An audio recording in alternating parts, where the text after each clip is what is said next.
Uncanny X-Men 466. This is in the fallout of House of M. We've gotten to issue 7 with House of M, and we will be going over issue 8 eventually. But this is kind of eventually what happened after the first 7 issues. Spoilers if you haven't read it, but at the end of issue 7, Wanda says, no more mutants. So let's go ahead and dive into 466. My name is Rachel Gray. My X-Men codename is Marble Girl. I'm from the future.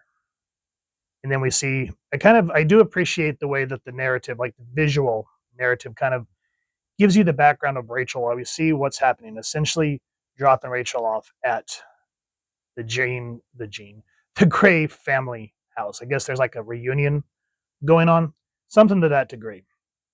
And the juxtaposition of who she is. So we see when she comes into the family, they start, she's saying goodbye, she sees the love, but she's talking about how in her future, the days of future past, it says every morning in the camps, the first thing we all saw were our guardian sentinels looming over us like skyscrapers.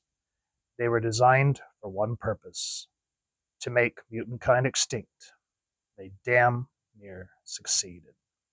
So this came out in January 2006. And this says, last night I had a strangest dream. This is by Chris Claremont and Chris Bachalo.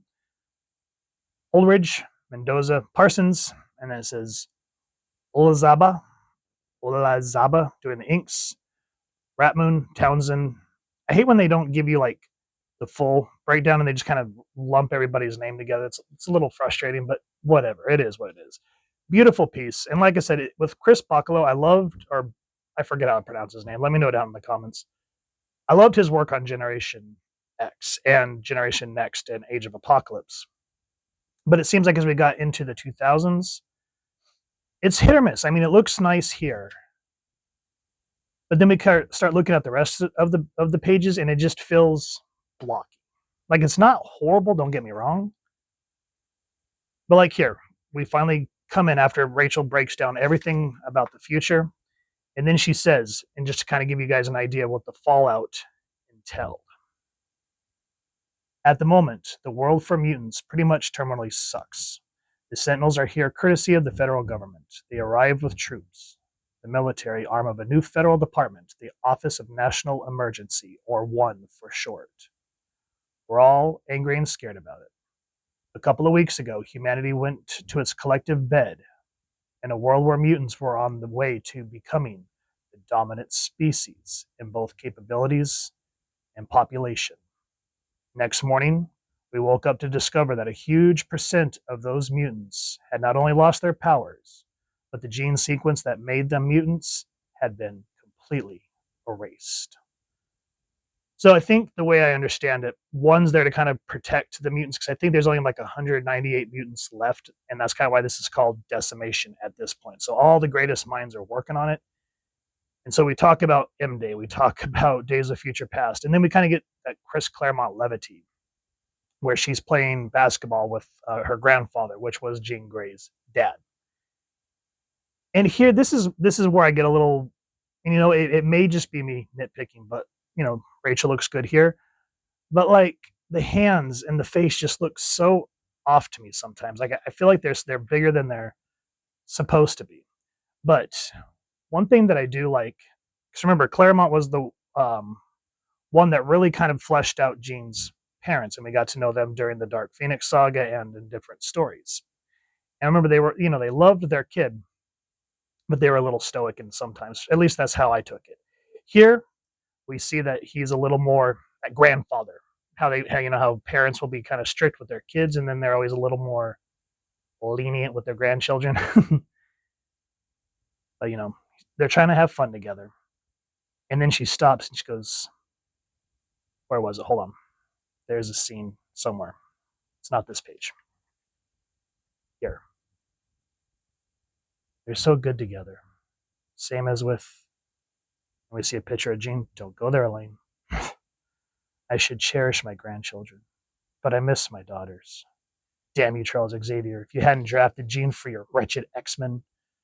And so, Rachel, every time Grandma looks at me, I remind her of what she's lost. It's not polite to pry. Some thoughts can't be ignored. The grief will pass. The love she feels will only grow.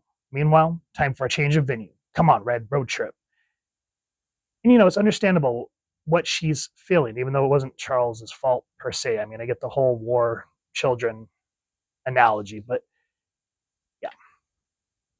Then this page, they're it's switching plots, but essentially they talk about Betsy using different exercise routes, which they call Logan's Run, haha, Wolverine, haha, the movie.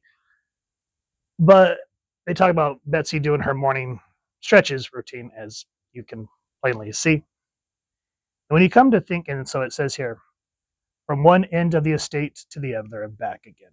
Never the same way twice. Only natural to limber up before she starts. Amazing how she's always close by a sentinel every time. They're army guys. Hell, they're human. They can't help but enjoy the show. And when you come to think of her first and foremost as a babe, you forget about the warrior beneath the skin, which is the whole point of the exercise.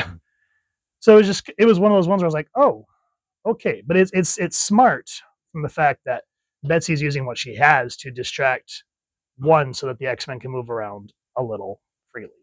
And one thing that I did like about this point was we at least finally got to see one member of the New Mutants. Well, I guess you could say New Mutants 3. Because we saw Rain join the X Factor. Cannonball finally joined the X-Men. And then, oh, why am I having a brain fart all of a sudden? Siren joined X-Force. Well, I guess, and then Bobby. But seeing them kind of grow, and it's always a little shame that we don't really see a lot of Danny anymore, or Shen for that matter. And then Rain, she's had her ups and downs as well. But it was just nice to see Cannonball as part of the team. This comic, it has this Chris Claremont isms, as I call it, but it's a lot of talking.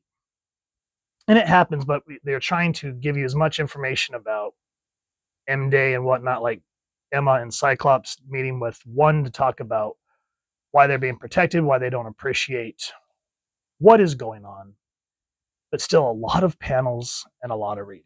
And, for the most part, I'll usually defend Claremont, but this one was a little dry. But, the ones asking them for the government saying, do you guys have like a list of all the mutants that are still alive, et cetera, so forth? And Emma and Scott are talking amongst themselves mentally. He goes, I purged the database because no one wants to be on a list because we know how that happens. But then we cut back to the Gray family again. Before the party, she's on the phone with Kitty and she goes, what am I going to do? Grandma's invited the whole family. Uncles, aunts, nieces, nephews, cousins, the works. The house is bursting with relatives. And this is a bad thing. I never knew I had so many. And this is a bad thing. You don't get it. When I look at them, I see ghosts.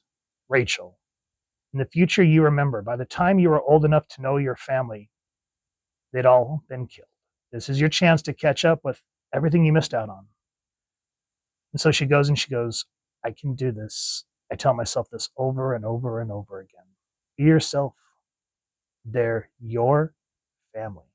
They have to like you, right? And this is the part where the book really shines, where you actually see Chris Claremont and how he makes the X-Men feel like people. Now we're going to stop here for a moment and have a little anecdote. I've talked about this in other reviews, so bear with me. I believe this is on Prime Video and I think Tubi. Just look up Chris Claremont's X-Men, and they interview Ann Nasanti, Chris Claremont, and Ann Nasanti about their time, and Jim Shooter to a degree, on their time on X-Men. And Claremont was talking about, he was in a bar one night, and this woman came up. She recognized him. And she was telling him how much the X-Men and the New Mutants meant to her. And she was from a religion, I don't remember which one, but she started crying. She broke down in front of him, and she said, I've been told that I have to stop reading these comics because in whatever religion it was, it's a bad example for her kids. And she said, it breaks my heart because these characters, these people, as she said, I've grown up, I've lived their lives, I've felt their emotions, and now I got to abandon them. And Chris Claremont was shocked. He was taken aback, and he goes, and I can't remember exactly what he said, so I'm going to kind of paraphrase it, but he essentially said, I had to respect that because she saw these characters as people. She cared about their lives. And that's where he's always shined with the X-Men. In these moments, like where she's talking to Kitty, and then she goes about starting to meet a family that she'd never known, kind of tying back to what Claremont and John Byrne did with Days of Future Past. It was a really nice little adage there. But unfortunately, as the book comes to an end, where's the last page? Oh my goodness. I don't know where the last page is, guys. Something happens. And this leads into a really rough issue, which we'll be going over next time.